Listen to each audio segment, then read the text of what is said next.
పెద్ద ఎత్తున MRO aerospace manufacturing and MRO కూడా క్రియేట్ చేయమని చెప్పి రిక్వెస్ట్ చేశాం.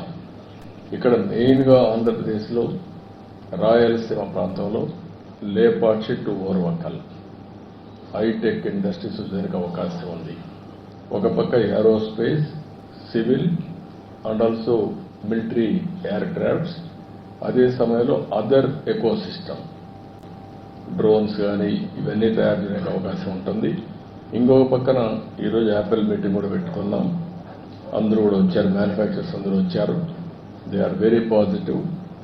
ఎస్పెషలీ బెంగళూరు టు హైదరాబాద్ కారిడార్లో లేపాక్షి టు ఓర్వకల్ ఈ మధ్యలో ఎలక్ట్రానిక్స్ సిటీనే కట్టడానికి వారు సిద్ధంగా ఉన్నారు. వాళ్ళందరితో మాట్లాడాం.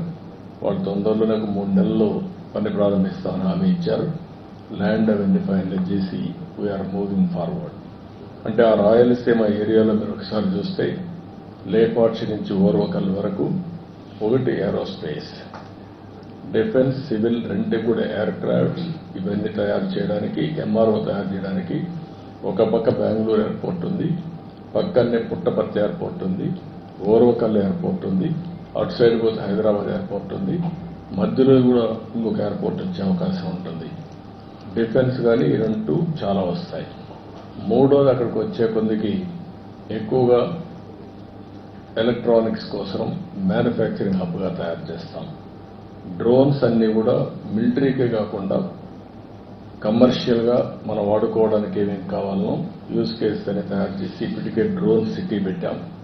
First of it's kind in India. Use cases అన్ని తయారు చేస్తున్నారు.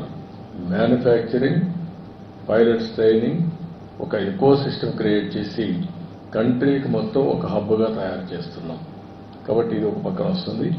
ఇంకొక పక్కన ఏదైతే స్పేస్ ఇండస్ట్రీ ఆంధ్రప్రదేశ్లో ఒక అడ్వాంటేజ్ ఉంది. ఆ అడ్వాంటేజ్ కూడా మీరు ఒకసారి చూస్తే శ్రీహరికోట లాంచింగ్ ప్యాడ్ ఉంది.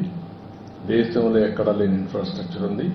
దాన్ని అవకాశంగా తీసుకుని ఆ ఏరియాలో ఒక 2000 ఎకరాల్లో ఒక క్లస్టర్ ఒకటి ఏర్పాటు చేసి, ఒక సిటీ ఏర్పాటు చేసి, ప్రైవేట్ సెటిలైట్స్ లాంచింగ్ అంతా అక్కడ మ్యానుఫ్యాక్చరింగ్, లాంచింగ్ రెంట్ కూడా పోతున్నాం బై యూజింగ్ శ్రీహరికోట. దాన్ని కూడా నేను రిక్వెస్ట్ చేశాను, అది కూడా వర్కౌట్ చేస్తున్నారు. అంటే ఇవన్నీ వస్తే రాయలసీమలో హైటెక్ ఇండస్ట్రీ పెద్ద ఎత్తున వస్తుంది, ఒక హబ్గా తయారవుతుంది, దేశానికి ఒక తలమానికంగా తయారయ్యే అవకాశం వస్తుంది. వాళ్ళు కూడా ఎలక్ట్రానిక్ సిటీ వాళ్ళు కూడా మేజర్ కన్సార్టియంలో వాళ్ళు ఉంటారు. యాపిల్ ఆల్ మ్యానుఫ్యాక్చరర్స్ ఎంఓఈ చేసుకుంటా ఒక 3 నెలల్లో వర్క్ స్టార్ట్ చేయాలని చెప్పాం. పాలసీస్ అన్ని వర్కౌట్ చేస్తున్నారు. ఆల్ ఇన్ఫ్రాస్ట్రక్చర్ ప్రొవైడ్ చేసే బాధ్యత మాది. Employment plus development. ఎందుకంటే ఒక పక్కన ఆ ఏరియాలో మీకు పెద్ద advantage Bengaluru airport, air cargo, see cargo, Krishnapatnam port, road కూడా ఉన్నది బెస్ట్ రోడ్. సిటీస్ చూస్తే బెంగళూరుకు నేచురల్ డెస్టినేషన్ టువర్డ్స్ లేపాక్షి. కాబట్టి ఇన్ని అడ్వాంటేజెస్ ఉన్నాయి కాబట్టి they are also showing interest. ఇది పెద్ద హబ్గా తయారు చేస్తాం. That is where we are working. ఇది కాకుండా ఇంకొక పక్కన నేను ఇప్పుడే డిఫెన్స్ మినిస్టర్తో మాట్లాడినప్పుడు భారత్ ఎలక్ట్రానిక్స్ లిమిటెడ్ పాలసముద్రం అనంతపురం జిల్లాలో ఉంది. దీన్ని కూడా లాజికల్గా తీసుకుపోవాలి. మొన్నే అన్ని ఇన్సెంటివ్స్ ఇచ్చాం, లాజికల్గా తీసుకుపోవాలని చెప్పి అడిగాను. దాన్ని కూడా వర్కౌట్ చేస్తామన్నారు. ఇంకొక పక్కన యుఏటిఎన్ఎల్, అదే మరిగా మిథాని అండ్ నాల్కో, వీళ్ళందరూ కూడా 60,000 TPA high end aluminium alloys production plant నెల్లూరులో ఉంది. దానికి కూడా అన్ని క్లియరెన్స్ ఇచ్చాం. దాన్ని తొందరలో అమలు చేయమని చెప్పి రిక్వెస్ట్ చేశాను. ఇంకొక పక్కన ఇవి కాకుండా ఏదైతే మనకు నాగాయలంక ఇప్పుడు మిసైల్ టెస్ట్ రేంజ్ మొన్నే ఇచ్చారు. అంత మునిపే మిసైల్ టెస్ట్ రేంజ్ ఫెసిలిటీస్ సూర్యలంకలో వచ్చాయి.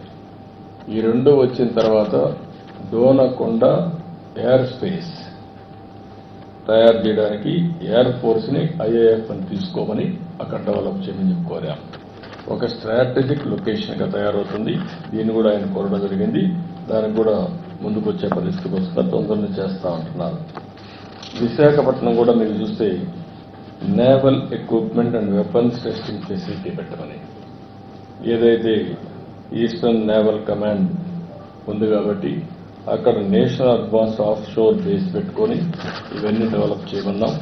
దీనికి కూడా ముందుకు వస్తామని చెప్పారు. అంటే మొత్తం ఇంకొక పక్కన ఆంధ్రప్రదేశ్లో ఆర్మీ కంటోన్మెంట్ లేవు. Very interesting. ఉండేవి తెలంగాణకు వచ్చాయి, తమిళనాడుకు వచ్చాయి, కర్ణాటకకు వచ్చాయి. ఆంధ్రప్రదేశ్లో మాత్రం ఎలాంటి మిలిటరీ కంటోన్మెంట్ లేని పరిస్థితి వచ్చింది.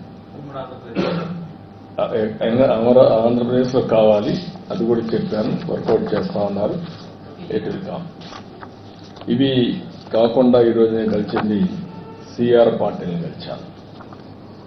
యాజ్ యూజువల్ పోలవరం రిపోర్ట్ చేశాను. ఫాస్ట్ ట్రాక్లో పోలవరం ముందుకెళ్తా ఉంది.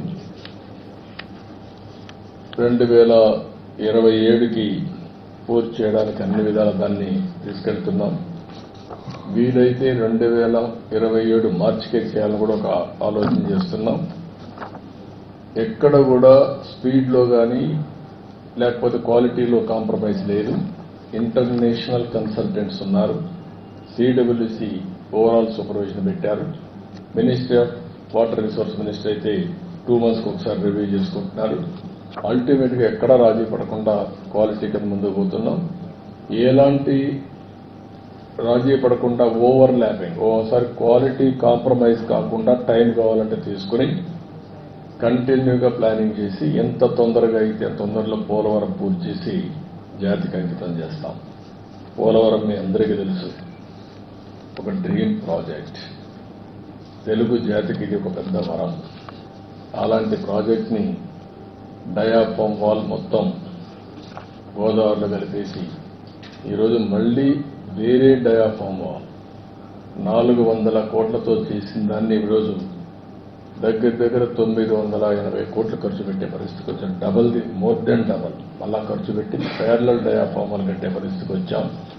కాస్ట్ కూడా పెరిగింది. అయితే ఓసారి ప్రజాస్వామ్యం హెవీ ప్రైస్ కూడా పే చేస్తుంది. అదే జరిగింది. ఏదైనా కూడా ప్రాజెక్ట్ని ఏమాత్రం నిర్లక్ష్యం చేయకుండా పూర్తి చేస్తున్నాం. It is going on war footing. తప్పకుండా 2027 పూర్తి చేసి జాతికి అంకితం చేస్తాం. As per the schedule, even ahead of the schedule. Water level కూడా ఫేజ్ 1 పూర్తి అవుతాని అది మనకు బైఫర్కేషన్ యాక్ట్లో పెట్టినటువంటి ప్రొవిజన్. అది పూర్తి స్థాయి నీళ్లు పెట్టాలి.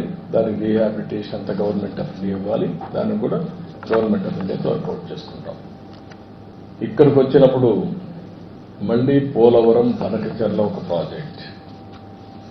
దీన్ని ఎక్కడికక్కడ వర్కౌట్ చేస్తున్నాం. ఇందులో కూడా ఎందుకంటే గవర్నమెంట్ ఆఫ్ ఇండియా మొత్తం చేయమంటే అన్ని రాష్ట్రాలు ఉన్నాయి కాబట్టి చేస్తారని వాళ్ళు ఒకరే చేయలేరు. కాబట్టి మేము అడిగింది government of Andhra Pradesh, government of India Ham మోడల్లో ముగ్గురం కలిసి చేద్దాం. ఇది పెద్ద ప్రాజెక్ట్. ప్రాజెక్ట్కి 80,000 కోట్లు అవుతుంది. 200 TMCF నీళ్లు డైవర్ట్ చేయాలని, గోదావరి నుంచి నేరుగా బనకచెర్లకు 200 TMC నీళ్లు తీసుకుపోగలిగితే it is a game changer. ఇందులో 3 బిట్లు ఉంటాయి. ఒకటి first Godavari Krishna, 2 Krishna to Nagar Sagar right main canal. అక్కడ రిజర్వాయర్ కూడా వస్తుంది, బొల్లాపల్లి రిజర్వాయర్ వస్తుంది. అక్కడి నుంచి వెలుగొండ కూడా నీళ్లు వెళ్లే పరిస్థితి వస్తుంది గ్రావిటీతో. థర్డ్ బిట్ బొల్లాపల్లి నుంచి Nagar Sagar right main canal నుంచి Banakacherla. That is the gateway. అక్కడికి వెళ్తే ఆల్ రిజర్వాయర్స్ కి, ఆల్ కెనాల్స్ కి మనం కనెక్ట్ చేసే పరిస్థితి వస్తుంది. ఇన్క్లూడింగ్ సోమశెల, కందలే అండ్ తిరుపతి బాలాజీ సాగర్ కూడా వచ్చే పరిస్థితి, రిజర్వాయర్కి వచ్చే పరిస్థితి వస్తుంది. ఇది మొత్తం కలిసి దగ్గర 80,000 కోట్ల రూపాయలు అవుతుంది. దీనివల్ల గాలేరు నగరికి, హంద్రి నివాకి, తెలుగు గంగకి, వెలుగొండకి అన్నిటికీ ఆల్మోస్ట్ అన్నిటిని నిండించే పరిస్థితి వస్తుంది. దీన్ని తొందరలోనే 1 month లోపల ఎగ్జామిన్ చేయమన్నాం. ఇది ఎవరికి కూడా వ్యతిరేకం కాదు. ఈరోజు తెలంగాణ రాష్ట్రంలో అక్కడ చిన్న ప్రాజెక్ట్ వాడు కూడా కొన్ని ప్రాజెక్టులు చేస్తున్నారు గోదావరి మీద. అక్కడ మిగిలిన నీళ్లు ఇక్కడికి వస్తే ఇక్కడ ఏ రాష్ట్రానికి పోయే పని లేదు. ఈ నీళ్లన్నీ నేరుగా విత్ ఇన్ ది స్టేట్. ఇది intra river linkage, not inter state river linkage. Water dispute కూడా లేని ప్రాజెక్ట్. వేరే రాష్ట్రానికి అభ్యంతరం ఉండడానికి అవకాశం లేదు. ఎందుకంటే ఈ నీళ్లన్నీ కిందికి వచ్చిన తర్వాత కిందన వచ్చిన నీళ్ళని, సముద్రంలో పోయే నీళ్ళని, మిగులు జలాల్ని ఆధారంగా చేసుకుని ఈ ప్రాజెక్ట్ కట్టుకుంటాం. దీనికి గవర్నమెంట్ ఆఫ్ ఇండియా పర్మిషన్ ఇస్తే ఇమీడియట్ వర్క్ స్టార్ట్ అవుతుంది. దీన్ని కూడా వర్కౌట్ చేస్తున్నాం. గోదావరి జలాల్లో మిగులు జలాలు కాకుండా ఇప్పటికే గోదావరి జలాలపైన పైనంతా కట్టారు. సౌత్ ఇండియాలో గోదావరి ఉంటే ఎక్కువ నీళ్లు వచ్చే river. 100 years average 2000 TMC water సముద్రంలో పోయింది ఆవరేజ్. ఈరోజు తీసుకున్న నీళ్లు 200 TMC నీళ్లు, మిగులు జలాలు సముద్రంలో పోయే నీళ్ళని ఇక్కడ డైవర్ట్ చేసుకుంటున్నాం కరువు ప్రాంతానికి. కాబట్టి ఎవరికీ అభ్యంతరం కలగడం లేదు. అందరితో మాట్లాడతాం, అందరినీ కన్విన్స్ చేస్తాం. అందరం కలిసి గోదావరి నీళ్లు వాడుకుంటాం. అందరితో మాట్లాడుతున్నారు.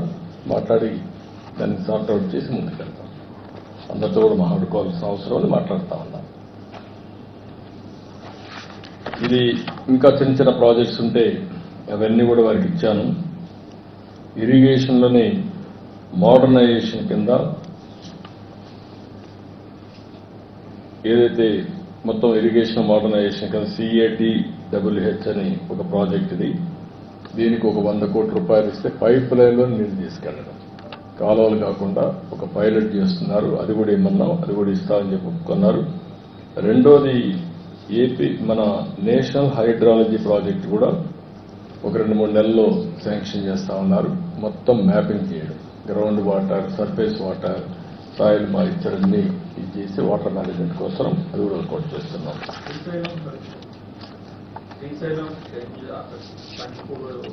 అవన్నీ రిపేర్ చేయాలి. అది నేను ఈరోజు డిస్కస్ చేయలేదు. అది ఆటోమేటిక్గా చేపిస్తాం. ఇక్కడికి వచ్చినప్పుడు విజయ్ సింగ్ గారిని వచ్చాను. స్పేస్ టెక్నాలజీ ఒకటి మాట్లాడాను. 2 విజ్ఞాన్ ధార కింద తిరుపతి IIT ఉంది, ఐజర్ ఉంది, సతీ సైఫ్ అంటే sophisticated analytical and technical help institute ఒకటి, సోఫిస్టికేటెడ్ అనలిటికల్ ఇన్స్ట్రుమెంటల్ ఫెసిలిటీ 2 కూడా పెట్టమని చెప్పి కోరాను. ఈ అగ్రీడ్ ఆయన వర్కౌట్ చేస్తా అన్నారు. ఇది కూడా వస్తుంది. National super computer machine Tirupati IITలో కానీ ఐజర్లో పెట్టమని చెప్పి ఒకటి రిక్వెస్ట్ చేశాం. Biotechnology bioridge scheme medtech zone ఉంది, అందులో దీన్ని పెట్టమని కోరాం. అది కూడా అటు state government, government of India, medtech 3 కలిసి ట్రైబెటరేట్ అగ్రిమెంట్ తీసుకొని చేస్తా ఉన్నారు. CSIR ల్యాబ్ ఆంధ్రప్రదేశ్ లేవు, 37 ఉన్నాయి. 37 చూస్తే ఈ ల్యాబులు లేని ఏకైక రాష్ట్రం ఆంధ్రప్రదేశ్. ఎంతో పని హైదరాబాద్లో అన్నీ వచ్చాయి, 300 దాకా వచ్చాయి. ఇక్కడ మాత్రం ఏదీ రాలేదు. ఆ విషయం చెప్పాను. ప్రతి ఇమీడియట్గా సెట్ చేస్తా అన్నారు. ఇది కూడా శాంక్షన్ చేస్తా ఉన్నారు. ఇది కాకుండా స్పేస్ సిటీది నేను ముందే చెప్పాను. స్పేస్ సిటీ వస్తే ఈ సెటిలైట్స్ అని ప్రమోట్ చేయడం, కమర్షియల్ సెటిలైట్స్ రావడం, కాస్ట్ ఆఫ్ సెటిలైట్ వల్ల మొత్తం డేటా కలెక్షన్ చాలా ఈజీ అవుతుంది. దీన్ని కూడా వర్కౌట్ చేస్తున్నారు. ఫైనల్గా హోమ్ మినిస్టర్ గారు రివ్యూ పెట్టారు ఈరోజు లా అండ్ ఆర్డర్ పైన. ఆయనతో కూడా అన్ని రివ్యూ చేసుకున్నాం. రివ్యూ చేసిన తర్వాత హోమ్ మినిస్టర్ గారు నేను గడిచినటువంటి టెక్నాలజీ, న్యూ క్రిమినల్ లా ఇవన్నీ రివ్యూ చేస్తున్నారు. Part of this ministry. ఇప్పటికీ ఒక 24 రాష్ట్రాలని రివ్యూ చేశారు. ఈరోజు మంది కూడా అయింది. దానికి కొన్ని సూచనలు ఇచ్చారు, అవన్నీ చేస్తున్నాం. అదే సమయంలో నేను పర్సనల్గా కలిసి అమరావతి దీనికి బైఫర్కేషన్ యాక్ట్లో 10 years తర్వాత కామన్ రాజధాని హైదరాబాద్ అయిపోయింది. ఇప్పుడు నోటిఫై చేయాల్సిన అవసరం ఉంది. ఇంత మునిపే అమరావతిని క్యాపిటల్గా చెప్పారు, రికగ్నైజ్ చేశారు. ఇప్పుడు యాక్ట్లో పెట్టారు కాబట్టి 10 years అయింది కాబట్టి దీన్ని యాక్ట్లో పెట్టి బైఫర్కేషన్ యాక్ట్లో నోటిఫై చేయాల్సిన అవసరం ఉంది. అది కూడా చెప్పాను, చేస్తామన్నారు. అమెండ్మెంట్స్ తీసుకొస్తామని చెప్పి హామీ ఇచ్చారు. అదే మరి రాయలసీమలో ఉండే వాలంటీర్ ఆర్గనైజేషన్ ఆర్డిటి, ఆ విషయం కూడా మన హోమ్ మినిస్టర్ గారి దృష్టి తీసుకొచ్చాను. ఎందుకంటే one of the best servicing organisation అది. ఎప్పటి నుంచో అక్కడ హెల్త్, ఎడ్యుకేషన్, రాయలసీమ డెవలప్మెంట్ కోసం ఎనలేని కృషి చేశారు. నేను లెటర్ ఇచ్చి దీన్ని తప్పకుండా కన్సిడర్ చేయాలని చెప్పి రిక్వెస్ట్ చేశాను. అది కూడా ఎగ్జామిన్ చేస్తానని చెప్పి హామీ ఇచ్చాను. ఈ బ్రీఫ్గా నిర్మలా సీతారామన్ గారి దగ్గరికి వచ్చినప్పుడు మాకుండే ఫైనాన్షియల్ ప్రాబ్లమ్స్ అన్ని ఎప్పటికప్పుడు ఎక్స్ప్లెయిన్ చేసి, ఇంకా బెయిల్అవుట్ కావడానికి ఇంకా కొంచెం టైం పడుతుంది, ఏ విధంగా చేస్తారో శాసకి కింద కానీ, లాస్ట్ టైం ఒక స్కీమ్ పెట్టారు, పూర్వోదయ స్కీమ్ పెట్టారు. ఆ పూర్వోదయ స్కీమ్ కింద కొంత డబ్బులు ఇప్పించమని కోరాను. ఈ రెండూ కాకుండా ఇంకొక పక్కన మనకు బకాయిలు రావాల్సినవి అంటే వేరియస్ రీజన్స్ అలా కట్ చేశారు, అవి కూడా ఇమ్మని చెప్పి రిక్వెస్ట్ చేశాను. ఇవి కాకుండా ఫైనల్గా బనకచర్ల, పోలవరం ఆర్థిక సహాయం చేయడానికి ఫైనాన్షియల్ స్ట్రక్చరింగ్ కోసం రిక్వెస్ట్ చేశాను. దానికి కూడా వర్షముఖంగా ఉన్నాను. ఇది బ్రీఫ్గా. రేపు నీతి ఆయోగ్ 2047 ఏదైతే విజన్ 2047 వికసిత్ భారత్, దీనికి కావాల్సిన అరేంజ్మెంట్ చేయడం కోసం, లేకపోతే వేరియస్ ఐడియాస్ తీసుకోవడం కోసం ప్రధానమంత్రి పెట్టాడు. దానిపైన I will give my presentation, then I will tell you for all. అంటే మన స్టేట్ గారు కొత్తగా ప్రాజెక్టులను అడుగుతున్నారు. నేను ప్రధానమంత్రి గారిని కానీ మిమ్మల్ని కానీ విజ్ఞప్తి చేసేది, money is not the issue. మీరు గుర్తుపెట్టుకోవాలి. ఆల్వేస్ ఒక పాజిటివ్ పబ్లిక్ పాలసీ. దేశంలో ఆర్థిక సంస్కరణలు వచ్చాయి. ఆర్థిక సంస్కరణలు రాకమునకు 2%, 3% ఎకనామిక్ గ్రోత్ ఉండేది. ఆర్థిక సంస్కరణలు వచ్చిన తర్వాత గ్రోత్ అబ్నార్మల్ గా పెరిగింది. మనకు IT advantage, first mover advantage వచ్చింది. అదొక పబ్లిక్ పాలసీ. ఒక్క ఐటీతో ఈరోజు ప్రపంచం మొత్తం భారతీయుల యొక్క శక్తి, హైయెస్ట్ పర్ క్యాపిటల్ ఇన్కమ్కు చిరునామాగా తయారయ్యారు. అందులో ఫస్ట్ మూవర్ కింద తెలుగు వాళ్ళు ఉన్నారు కాబట్టి 33% తెలుగు వాళ్ళు తయారయ్యే పరిస్థితికి వచ్చారు. మనం పెట్టిన policy demographic dividend as a windfall వచ్చింది. India is only the country having advantage, demographic dividend. ఈ మూడు డెడ్లీ కాంబినేషన్. మీరందరూ ఎంతో పైన ఎంత డబ్బులు ఇస్తారు, 1000 కోట్లు ఇస్తారా, 50 కోట్లు ఇస్తారా, ఇందులో ఉన్నారు. వెల్త్ క్రియేట్ చేయడానికి పబ్లిక్ పాలసీస్ కావాలి. పబ్లిక్ పాలసీలు కూడా మీరు చూస్తే ఒకప్పుడు పీపీపీ మోడల్స్ వచ్చాయి, public private partnership. Now public private partnership లోనే వైబిలిటీ గ్యాప్ ఫండింగ్ వస్తుంది, హ్యామ్ మోడల్స్ వస్తున్నాయి. మనం గుర్తుపెట్టుకోవాలి.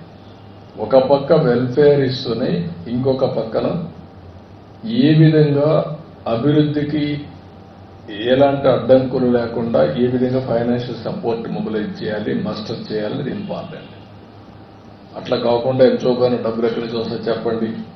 ఇప్పుడు ఉదాహరణకు కొంతమంది అసూయ పడేవాళ్ళు అసూయ పడతానే ఉంటారు. ఈరోజు మనందరం చూసాం, ఎగ్జాక్ట్గా 20 years బ్యాక్ మన ఎయిర్పోర్ట్లు ఎట్లున్నాయో ఒకసారి గుర్తుపెట్టుకోండి. First airport Hyderabad airport, green field airport, ఎస్కాం. అప్పుడు నన్ను అడిగారు డబ్బులు ఉన్నాయి. ఆనాటి ప్రధానమంత్రి గారు కూడా అన్నారు, వాజ్పేయి గారు అడిగారు, బాబు నువ్వు కొత్త ఆలోచనలు వస్తావు, డబ్బులు ఎక్కడున్నాయన్నాడు. సార్ మీ డబ్బులు నాకు అవసరం లేదు, నేను అడిగేది ఒక పాలసీ. మీరు ఆ పాలసీ ఇవ్వండి. గ్రీన్ ఫీల్డ్ మీకు ఇంట్రెస్ట్ ఉంటే కొంచెం షేర్ పెట్టుకోండి ఈక్విటీ, మీకు ఇంట్రెస్ట్ లేకపోతే కూడా వద్దు, మేమే పెట్టుకుంటాం, మీకు ఆదాయం వస్తుంది. ఎందుకంటే ప్రతి ఒక్క టికెట్ అమ్మితే గవర్నమెంట్కి ఆదాయం బోలెడంత వస్తుంది. ఈ మాట చెప్పాం. ఫస్ట్ దానికి 32 మీటింగ్స్ మీరు గుర్తుపెట్టుకోవాలి. కొంతమంది అప్పుడు ఉండేవాళ్ళు ఉన్నారు. 32 మీటింగ్స్ అయినాయి. ఇప్పుడు రామ్మోహన్ రెడ్డి లేడు ఇక్కడ మంత్రిగా, వాళ్ళ మినిస్టర్ అయితే పూర్తిగా వ్యతిరేకం, దానికి పాలసీగా వ్యతిరేకం. ఫైట్ చేశాను, ఫైనల్గా ఆయన యాక్సెప్ట్ చేశాడు. Today Hyderabad is contributing, airport is contributing 17% growth rate. Single factor. సరే, మళ్ళీ ఆ ఎకో సిస్టంలో ఒక outer ring road, knowledge economy, IT, BT, pharma, finance అన్నీ వచ్చాయి. అది అయిన తర్వాత బెంగళూరు ఎయిర్పోర్ట్ వచ్చింది. అప్పుడు ఈ బెంగళూరు ఎయిర్పోర్ట్ రాలా, తర్వాత ఫాలో అయ్యారు. ఈరోజు Hyderabad airport most functional airport, Delhi వచ్చి అన్నీ వచ్చాయి. బెంగళూరు ఎయిర్పోర్ట్ మనం పోయి నేను చూశాను.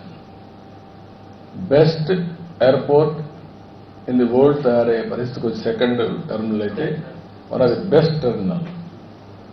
మనం డబ్బులు అంటున్నాం, గవర్నమెంట్ డబ్బులు ఖర్చు పెట్టలే. దాంట్లో గవర్నమెంట్ బెనిఫిట్ వస్తాం. It is promoting economy of Karnataka. VIP launch అవన్నీ చూస్తే గార్డెన్లో ఎయిర్పోర్ట్ తీసుకొచ్చారు.